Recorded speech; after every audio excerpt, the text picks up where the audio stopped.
Yan, meron ako ditong tatawag nilang 150 peso commemorative coin. Ayan.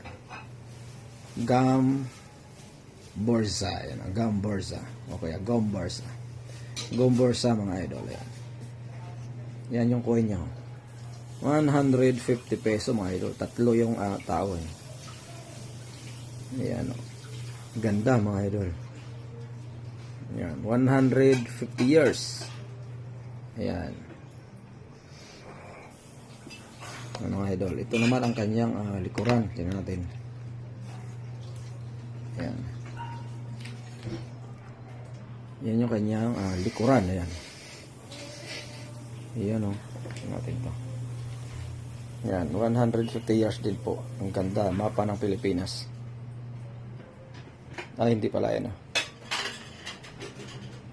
Ayan. Material ay Nordic Gold. Ayan. Metallic composition 89%. Ayan. Nakalagay dyan. Nordic Gold siya. Ayan. 15 grams. Maliit lang po siya. Maliit lang yung items. Maliit lang tong ganitong coin. Kasi laki ng 20 pesos coins. Yan, Bangko Sentral ng Pilipinas. Ayan, BS Payment mga idol. Yung ganitong coin, ayan o. Coin siya. Naka blister pack din po siya mga idol. Ayan, ang halaga naman nito mga idol ay nasa 1,000 pataas.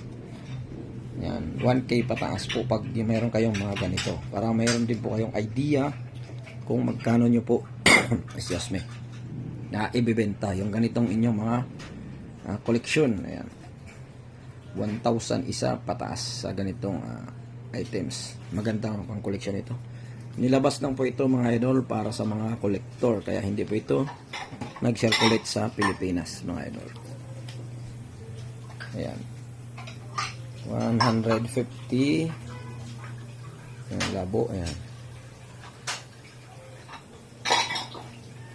150 pesos. Gum Borsa. Ayan.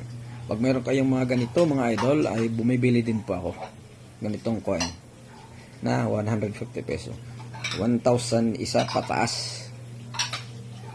1,000. Depende yan sa ganda. Pag wala na pong ganito, blister pack, ay baka mas mura po siya. Baka tinanggal nyo po. Yan. Ito ay nasa 1,000 isa pataas mga idol. Kaya pag meron kayo, PM, isend ang picture dahil titingnan po natin kung may halaga man ang inyong sinesend or wala.